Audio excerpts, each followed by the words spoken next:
नमस्कार, मेरा नाम है अभिनव प्रशांशु पांडे और डिविजिबिलिटी मतलब विभाजकता के नियम। और ये है हमारा छठवां वीडियो। ठीक है भाई, ये इस सीरीज को ज्यादा लंबा नहीं ले जाएंगे, लेकिन सारे के सारे विभाजकता के नियम देखने के बाद में हम अगर प्रश्नों का अभ्यास ना करें तो फिर सारा का सारा नॉलेज जो है वो हो जाता है बेकार। तो छठवां वीडियो हो गया है तैयार, लगे रहिए मेरे साथ। और इसके साथ साथ जो है अगर पिछले वीडियो नहीं देखे हो तो नीचे डिस्क्रिप्शन में जाओ, देखो। और हम लोग बढ़ते हैं आगे, प्रश्नों को एक एक करके देखेंगे और समझेंगे कि हमको करना क्या है या प्रश्न कैसे पूछे जाएंगे।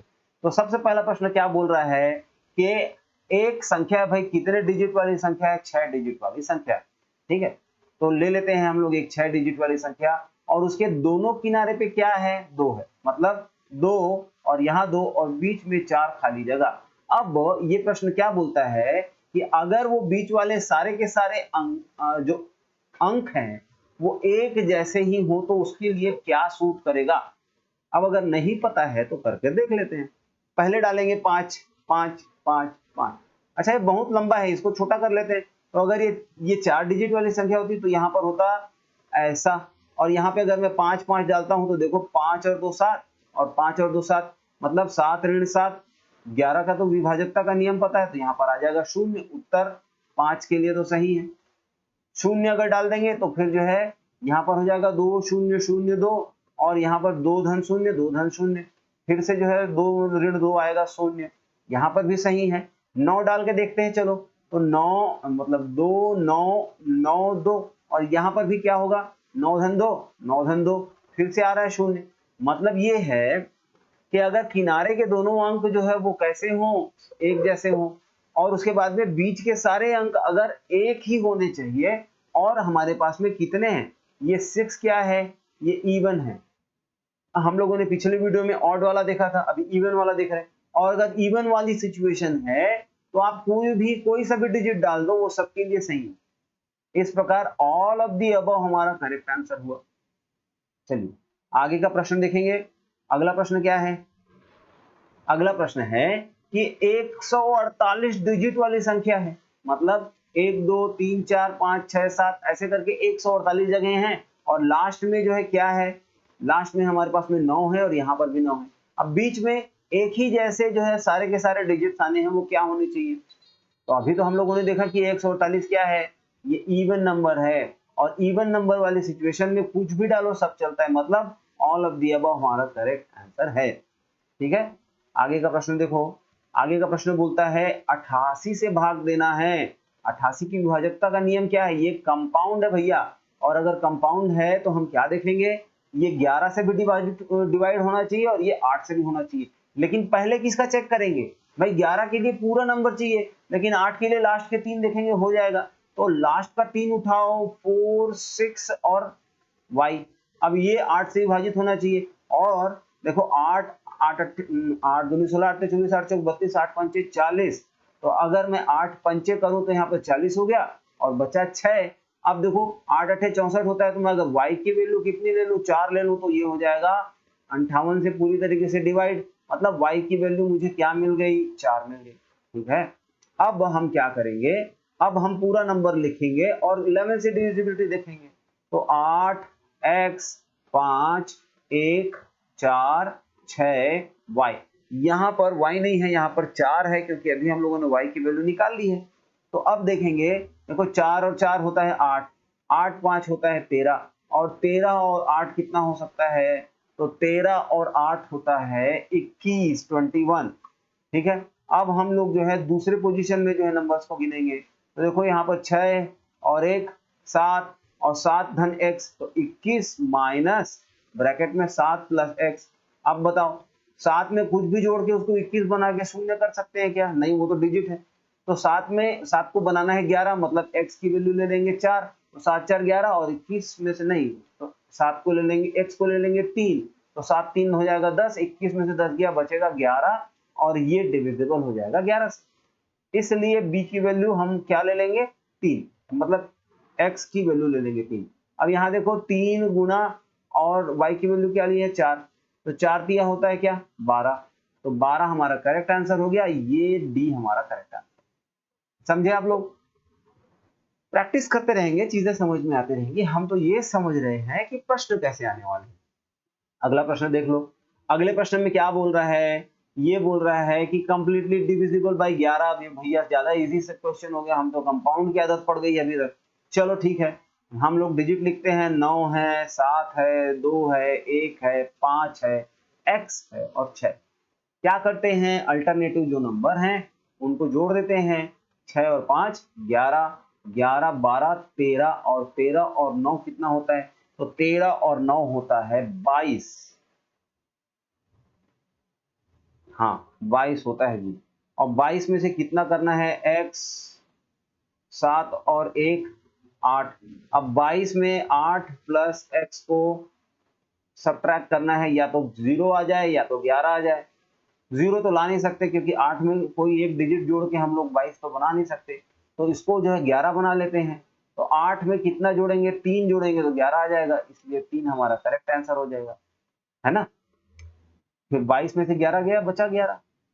आगे की बात देखो, अगला प्रश्न बोलता है कि ये किससे डिविजिबल है भाई, 8 से। अब ऐसे मजाक वाले क्वेश्चन आने लगे।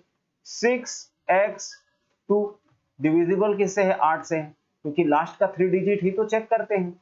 अब अगर ऐसा है तो देखो 8 छक्का 48, 8 सत्ते 56, 8 अट्ठे 64, 8 सत्ते 56, और 56 के बाद में यहाँ पर 3 तो बच ही गया। अब बताओ, अगर मैं x की बजाय जो है 4 लेता हूं तो ये हो जाएगा 7, और 9 अट्ठे 72 होता है। तो 4, इसके अलावा कुछ ले सकते हैं क्या, नहीं इसके अलावा तो नहीं, तो डी हमारा करेक्ट आंसर होगा। ठीक है, पसंद आ रहा है, अगर आ रहा है तो लाइक करो ना भाई, हम भी तो मेहनत कर रहे हैं, कुछ तो दोगे पैसा लेके आपसे। ठीक है, मैं अगले वीडियो से QR कोड डालने लग जाऊंगा, UPI वाला, और आप अगर चाहें तो लाइक मत करें, बस 1000 रुपए डाल देना। चलो आगे बढ़े। अगला प्रश्न क्या है, 80 से डिविजिबिलिटी है, बताओ रूल बताओ, नीचे कमेंट सेक्शन में बताओ। तो रूल क्या होता है, या तो 8, मतलब ये तो 8 से भी डिवाइड होना चाहिए और 10 से भी होना चाहिए। अब बताओ कोई संख्या 10 से डिवाइड हो तो क्या करना चाहिए। अरे लास्ट में अगर 0 रहेगा तभी 10 से डिवाइड होगा, मतलब हमको खड़े खड़े मिल गया y की वैल्यू 0। अब 8 से डिविजिबिलिटी देखना है, देखो लास्ट के 3 डिजिट उठाओ, 3x और 0। अब मैं x की वैल्यू क्या ले लूं, तो x की वैल्यू अगर मैं ले लेता हूं 2, तो 8 2 16 8 24 8 4 32, मतलब अगर x की वैल्यू मैं 4 ले लूं तो 8 4 32 हो जाता है, और ये जो है 4 का है, 8 4 32 320। हाँ, तो अगर मैं x की वैल्यू 2 ले लेता हूं तो ये 320 हो जाएगा, और पूरी तरीके से 8 से डिवाइड होने लगेगा। तो x की वैल्यू 2 ले लो, और वही तो पूछा है, x प्लस वाई पूछा है, तो 2 प्लस 0 बराबर 2, और यही तो आंसर में है। ठीक है, तो ये चीजें हम लोगों ने देख ली। अब हम देखेंगे अगला क्वेश्चन। अगला क्वेश्चन क्या बोल रहा है, देखो ये समझने वाली बात है जी। अगर मैं ये बोलूं कि 12 गुना 5, अब ये जो है क्या 10 से डिविजिबल है, तो अगर ये वाला ये दोनों को मल्टीप्लाई करने के बाद में लास्ट में 0 मिलेगा और 10 से डिविजिबल हो जाएगा। ठीक है, अगर मैं ये पूछूं कि ये वाली संख्या जो है, मान लीजिए यहाँ क्या है 4864, और यहाँ पर है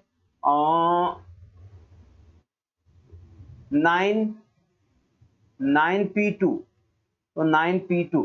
अब देखिए ये वाली जो डिजिट है 12 से डिविजिबिलिटी पूछ रहा है, मतलब यहाँ 4 से भी फिक्स करना है और 3 से भी देखना है। तो अगर ये वाले संख्या को देखो लास्ट में 64 है, तो ये तो 4 से पूरी तरीके से डिविजिबल है ही। अब अगर ये वाला नंबर भी 3 से डिविजिबल हो जाए तो इनको मल्टीप्लाई करने से वो संख्या 12 से भी डिविजिबल हो जाएगी। समझ में आई बात। तो 9p2 जो है वो किससे डिविजिबल होना चाहिए, 9p2 होना चाहिए डिविजिबल 3 से।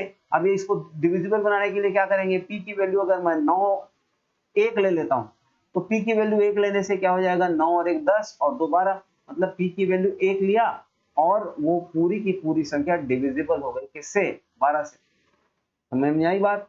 चलिए आगे बढ़ देते हैं। फिर अगला प्रश्न क्या है हमारा, अगला प्रश्न बोल रहा है एक 3 डिजिट नंबर है 483, दूसरा 3 डिजिट नंबर है 984।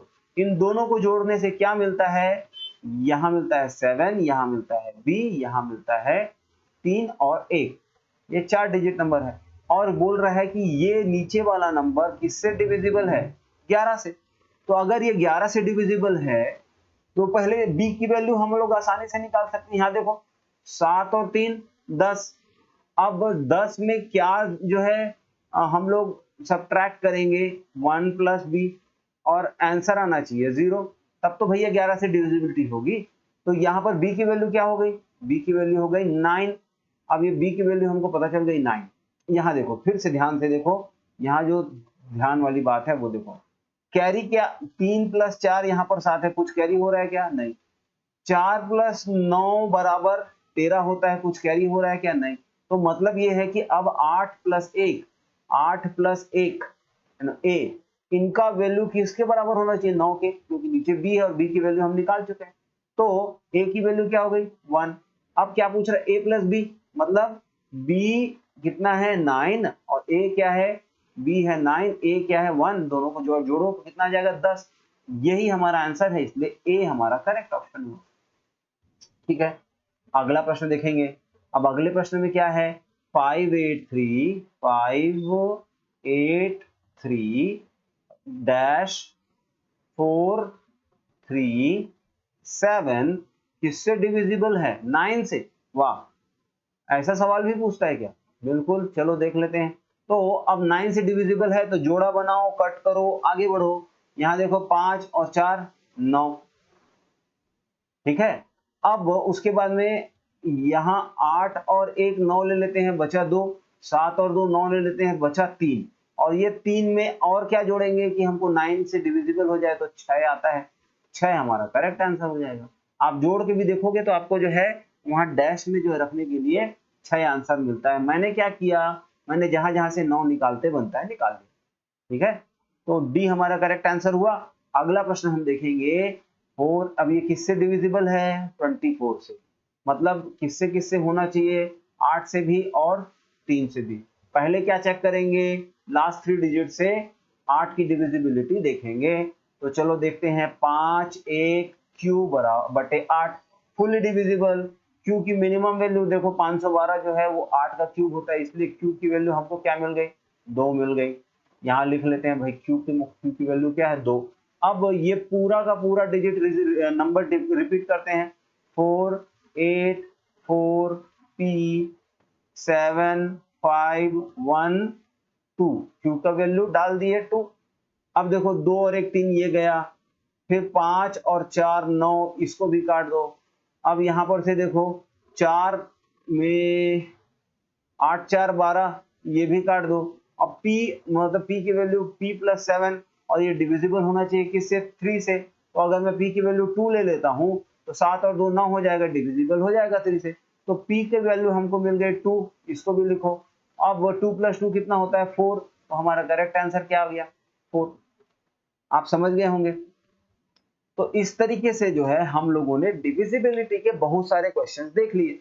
अब डिविजिबिलिटी की प्रॉपर्टीज, अगर डायरेक्टली क्वेश्चन आपसे डिविजिबिलिटी का ना भी पूछे तब भी आपके एग्जाम में अगर जो है उससे रिलेटेड कंसेप्ट डिविजिबिलिटी के नॉलेज से सॉल्व होते हैं तो हमारे लिए अच्छी बात है। अगर आप लोगों ने सारे वीडियोस देखे तो फिर आपका नॉलेज तो बढ़ गया। आगे और भी चीजें हैं जो हम डिस्कस कर रहे हैं, आप लगे रहिए और इसी तरीके से जुड़े रहिए। अगर आपने अभी तक हमारी फैमिली को ज्वाइन नहीं किया है तो ये हमारा YouTube का लिंक है, ठीक है। हो सकता है कि आप इंस्टा पे या कहीं और देख रहे होंगे, इसको स्कैन करके सब्सक्राइब कर लो भाई, और वीडियोस को लाइक किया करो ताकि आपके टीचर को थोड़ी बहुत खुशी मिल सके, ठीक है। तो चलिए अपने दोस्तों के साथ भी शेयर कीजिए। मिलते हैं अगले वीडियो में, ठीक है।